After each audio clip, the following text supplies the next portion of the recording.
Well, see, that's a really good question because there is no uniform definition of green. Right. And green means something completely different to everyone.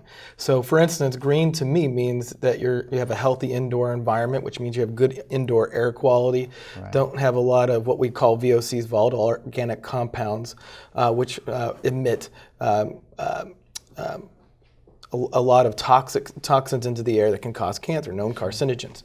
So that's what it means to me. To other people, particularly in the commercial sector, it means energy efficiency. So it's reducing the energy bill, maybe producing some on-site energy through solar panels or something else. And also reducing energy has the effect of also reducing greenhouse gases or putting carbon into the air. Sure. So to that, and then some people it means reducing water conservation, and to others it means recycling, whether it's the construction material or having recycling plans in place. Okay. So why that's a difficult question is because it means something different to everyone, and it's important that any real estate practitioner, if they're going to sell a home that's going to be considered a green or going to market a home that's green, that you actually define for the particular person that you're trying to get, that consumer, what green actually means. Okay, that's a good point, because I was trained not to speak about schools specifically because they get closed down or they fill up or the boundaries change. So this could be real tricky for the real estate professionals. Yeah, because there's a lot of value in marketing a green home or the green features of that home. Sure. The problem is when you market those features, they create expectations on the part of the consumer. And you have to make sure that your marketing efforts and the performance of that home or that building can match up to whatever it is that you marketed, because if it's not, it's a lawsuit waiting to happen. Right, exactly, okay.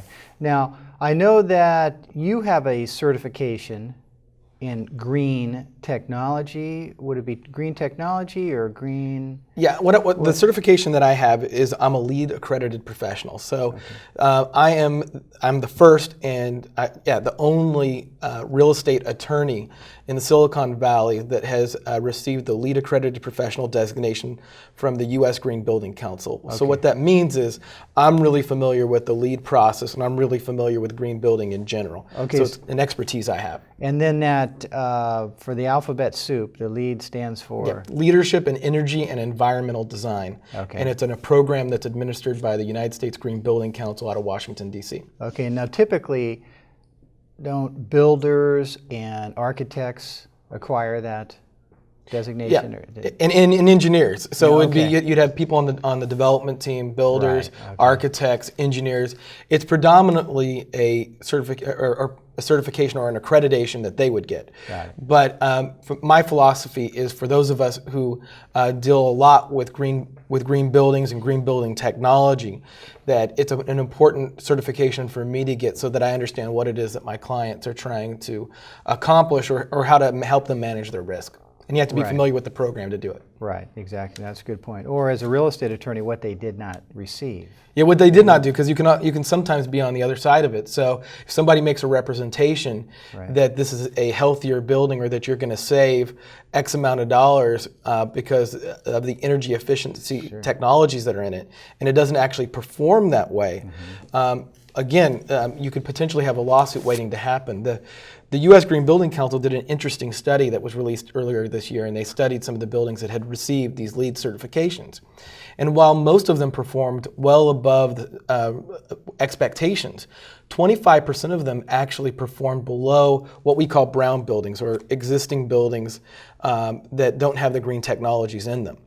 And so green works well if you've marketed a property or a building if it's one of those that overperforms or performs as expected. Sure. It doesn't work so well, and there are huge legal problems if it underperforms and it's part of that bottom 25%. So somebody's not going to be happy. Okay, that's one term I've learned from real estate attorneys is the benefit of the bargain. Yeah. Right? If the client did not receive the benefit of the bargain, that's where we have a problem. Yeah, and it's important to think the bargain isn't just the purchase and sell agreement. It is the marketing materials, it's the statements that are made to them. All that can be wrapped in a court to show what somebody thought they were getting when they bought something. So this is why it becomes so important, and why there's so many risk management issues when it comes to green building. Because if we say that green buildings are better buildings, then your contracts and your marketing materials better be better as well. There you go.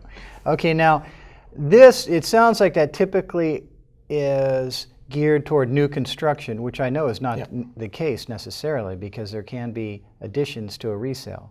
Yeah. Right? Well, for instance, one of the certifications out there is Build It Green, has a Green Point rated system. Now, it's primarily been focused on new homes, but they also have a program now for existing homes. And the original homes that were new, that have certifications or scores associated with them, and the existing homes that have scores associated with them, they're now being sold on the market, and these scores are showing up on MLSs, and MLSs are going to be listing those scores to prospective buyers. Right. So it's important that when people see those certifications or those systems and they see the scores associated with them, that they understand what they mean. And the real estate professional has to be able to communicate to them what that means, or else they open themselves up to misinterpretation and somebody having expectations that aren't met. Sure. Okay, now if we go to the resale, for instance, what could be an addition to a resale on an existing property? The solar panels. One. Yeah, solar panels could be something. You could have water efficiency technologies implemented, including landscaping that doesn't use a lot of water. You could have landscaping that has rain sensors in it, for instance, so you can reduce the outside water usage. You could put in native plants that don't require as much water. They kind of grow in this area naturally. Sure. So you have all of these different technologies that could be in place. And sometimes it's just going to be, for instance, they've used, again, the low or no VOC paint as opposed to regular paint. So you're not going to have as many vapors being released into the indoor environment, and you're going to have what most people will assume is going to be a healthier environment, and people won't get sick as much, things of that nature. I remember probably 10 years ago reading in the Sunnyvale Sun, in my hometown, there was a home built for their child that had a ton of allergies, and the entire home was green with stone, all types of stone and all the fabrics, so nothing could upset the child's system. Yeah, I mean, what we do know from the studies that have come out is that there are certain products that have been readily used. Formaldehyde when it comes, in some of the carpeting and in some of the cabinetry.